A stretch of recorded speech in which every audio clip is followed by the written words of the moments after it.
இருக்கு, உள்ள விசேஷம் இருக்குது. அதனால்தான் இதெல்லாம் பார்க்க முடியுது. உள்ள ஒண்ணு இல்லைன்னா எதுவுமே பார்க்க முடியாது. ஜீவன் இருக்கு மட்டும், வாழ்க்கை உனக்கு மட்டும். இதுதான் ஞானசித்தர் பாட்டு. தெளிவா இருக்கிறார் சினிமாவில், நல்லா தெளிவா சொல்றான். ஜீவன் இருக்கு மட்டும், வாழ்க்கை உனக்கு மட்டும். இதுதான் ஞானசித்தர் பாட்டு. இந்த வாழ்க்கை வாழத்தான். கையில் என்ன கொண்டு வந்தோம், கொண்டு செல்ல. கையில் என்ன நல்லா அழகா தெளிவா ராகம் போட்டு இசை போட்டு நல்லா தான் சொல்லி வைக்கிறான். மண்டைக்கு உரைக்கல, மண்டைக்கு உரைக்கல. அவர் சீட்டாடுறாருங்க, அவர் சாராயம் குடிக்கிறாருங்க, அவர் பிரெஞ்சு பேர் வச்சுக்கிறாருங்க, அவர் ரவுடியா இருக்கிறாருங்க, அவர் ஓத்தமாமான் பேசுறாருங்க, ஞானி இல்லைன்னா பழிக்கிறாருங்கன்னா அவர் வாழ்க்கையின் இன்பத்தை உச்சத்தை அனுபவிச்சிருக்கிறாரு. அவர்கிட்ட போய் ராமன் ரொம்ப பெரிய எதிர்ப்பு போட்டமே பைத்தியம், கேன்சர்ல செத்து போயிட்டாரு, நாய் சாப்பிட வந்துருச்சு, கடவுள் தெரிஞ்சுதான் நான் வாழ்க்கை. அப்படி இல்லை, நான் நல்லா சாப்பிட்டு நல்லா வாழ்ந்து சுகமா இருக்கிறேன். எனக்கு ஒரு நோய் என்ன டாக்டர் கிட்ட போய் காமிச்சு ஊசி போட்டு போயிட்டே இருக்க போறேன். யார் தெரியாது? வாழ்ற நீ பெரியாது, வாழ்க்கையை சொல்லி கொடுக்குற அவன் பெரியாது. வாழ்ந்து முடிச்சவன் எப்படி பெரியாது? நீ நம்பி இருக்கிற என்ன கூட அவனையே. அவன் செத்து போயிட்டான், அவன் வாழ்க்கை அவன் வாழ்ந்தான். அவருக்கு பாம்பேல இருந்து ஒருத்தி வந்து அவருக்கு உதவுனா, விபச்சாரியோ இல்லது ரெண்டாவது மனைவியோ சும்மா வந்து உதவுனாலோ உனக்கு தெரியாது அவன் வாழ்க்கை. வாழ்றது நீ, தெரிஞ்சுக்க வேண்டியது நீ, அணுக வேண்டியது உனக்குள்ள வெளியே இல்லை. இதுக்கு யாருன்னா மூணாவது தேவையா? இங்க மூணாவது யாரா கூப்பிட்டு வச்சுக்காரனா இல்ல, உள்ளவே போய் நீ அதை பற்று. ஆறாறு காரிய உபாதி அகன்றிட்டு வேறாய தன மிகுந்தும் தானா தானா ஆறாறு அகன்று சுழித்தியாதி எதாய் பேராம் இழத்து உயிர் தெம்பதம் பேசிலே. பதம் பேசி என்ன பிரயோஜனம்? நல்ல நல்ல வார்த்தைகள் பேசி ரொம்ப தெளிவா பேசி என்ன பிரயோஜனம்? உள்ள விசேஷம் புரிஞ்சுக்கலையே. பித்தா பிறைச்சூரி பெருமானே அருளாளா எத்தாலும் உண்மை அப்படின்னு வேடினே போறியே. எது பித்து? எங்க போய் பித்து இருக்குது? ஒரு காலம் அந்த எழுதுறது புரிஞ்சுக்கலாம். பித்தம் நிக்கிற இடம் ஒரு இடம், உச்சம் போய் பித்தம் மந்தத்துல போய் நின்று இருக்குது, பொருளாது மாறி இருக்குது. நான் உபதேசம் போது சொல்றேன், புத்தனாக போய் அங்க நின்று இருக்குது, விடம் கொண்ட கண்டன். சரி புரிஞ்சுக்கிறேன்னா, வெறும் வார்த்தை மட்டுமே பதம்.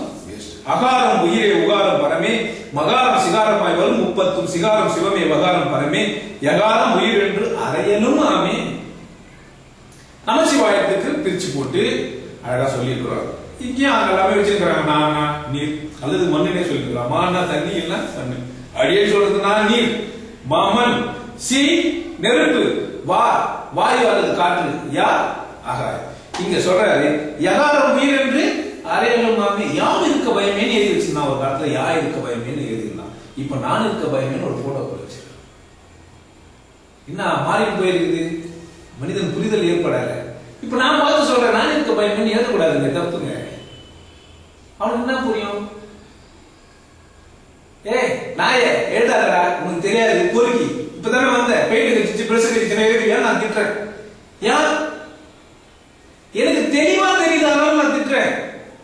நான் தான் ஒரு பெயிண்ட் வச்சுட்டு கூடாது, எழுதுற வச்சுட்டு கூடாது, இவ்வளவு விசேஷமா அவர் எழுதுறாரு. பைத்தியம். அந்த பொம்மை இருக்கு, பொம்மை இருக்கு, என்ன பயன் இருக்கும் உனக்கு? அப்படியே ஒரு மனுஷன் எழுதியிருப்பான், முதல்ல எழுதுவேன்.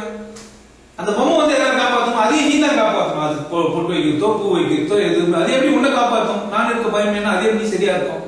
யா என்பது எங்குமா இருக்குது, விசேஷமா இருக்குது, பரந்த வெளியா இருக்குது, ஆகாயத்தில் தான் எல்லாமே இருக்குது. அது இருக்க பயமே. புரிந்தவங்க எப்படிதான் பேசுறாங்க? ஏன்னா புரியும் போது உங்களுக்கு தைரியம் வருது.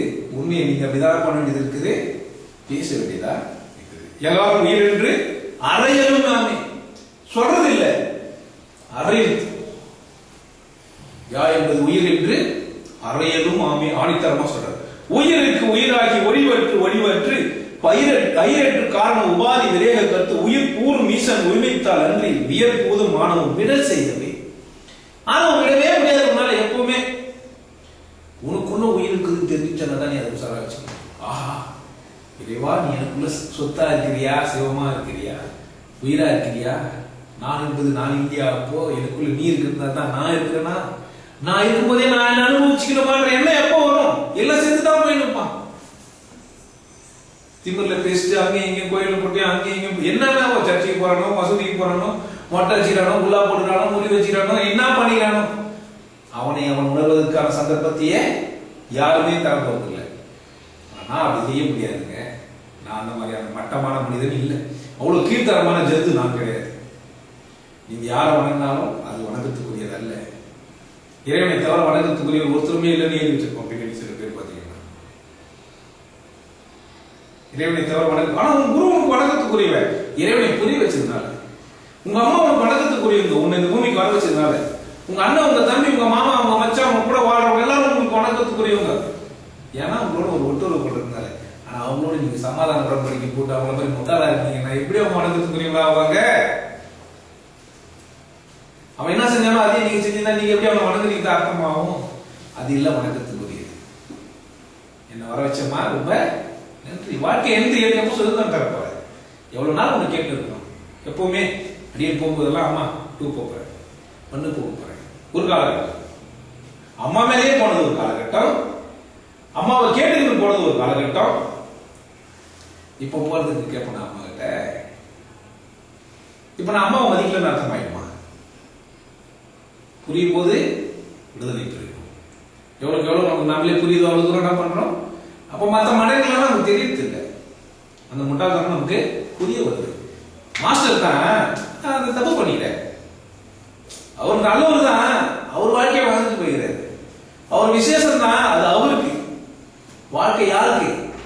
எனக்கு. நான் கடவுளை உணர்ந்து கொண்டேனா இல்லையா?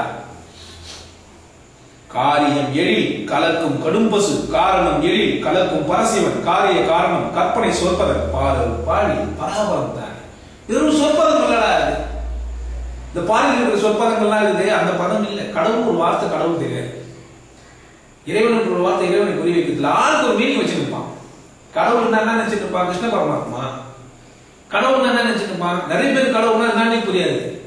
கோயில் என்ன தெரியாது. அறிவுக்கு ஒரு திருக்கோயில் கட்டி வச்சுக்கிறான் பனே. அது அறிவு எங்கும் வியாபித்து இருக்குது. அது என்ன ஒரு கோயில் அடையதே இல்லை. அது கோயில்னாக்கா சிறப்பானவர்கள் இல்லாத இருக்கிற இடம். அது சிறப்பு அடைஞ்சவன் இருக்கிறவன் இல்லை. கோன்னா சிறப்பு, இல்லைன்னா இல்லாதவன். சிறப்பு இல்லாதவன் போக வேண்டிய இடம் அது. எப்படி சிறப்பு தனக்குள் அடையாத ஒரு மனிதன் போக வேண்டிய இடம். அங்க போனா போய் பார்க்கணும் எல்லாத்தையும்.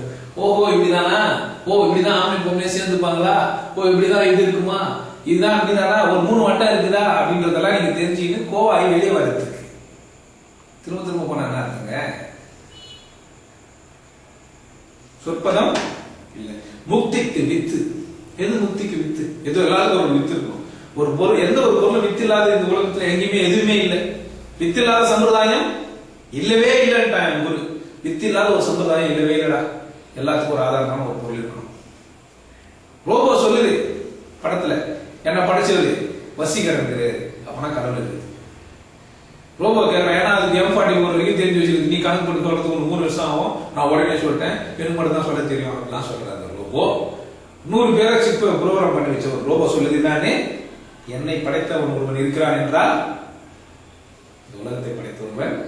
அம்மா இருக்கிறதுக்கு ஆதாரம் என்னன்னு கேட்டா கடவுள் இருக்குதுன்றதுக்கு ஆதாரம். பாரு, உன்னை ஒரு தாய் தந்தை புணர்ந்து உன்னை வெளியே பூமி கொண்டு வராங்கன்னா, உன்னை உருவாக்குறதுக்கு ஒரு தாய் இருக்கிறாங்கன்னா, இந்த பிரபஞ்சம் உருவாக்குறதுக்கு ஒண்ணு கட்டாயம் இருக்குதுன்னு புரிஞ்சுக்க. அவ்வளவுதான்.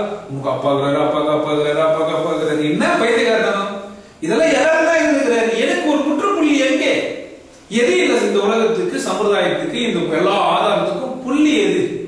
எது மையப்பட்டு இருக்குது? நான் என்ற அகந்தை தான். உள்ள இருக்கிற உயிரா இருக்கிற ஒண்ணுதான். அதுதான் உள்ள இருக்கிற உயிர் எப்படி இருக்குது கண்டுபிடிச்சுன்னா கடவுள் எப்படி இருக்கு கண்டுபிடிச்சிடலாம்.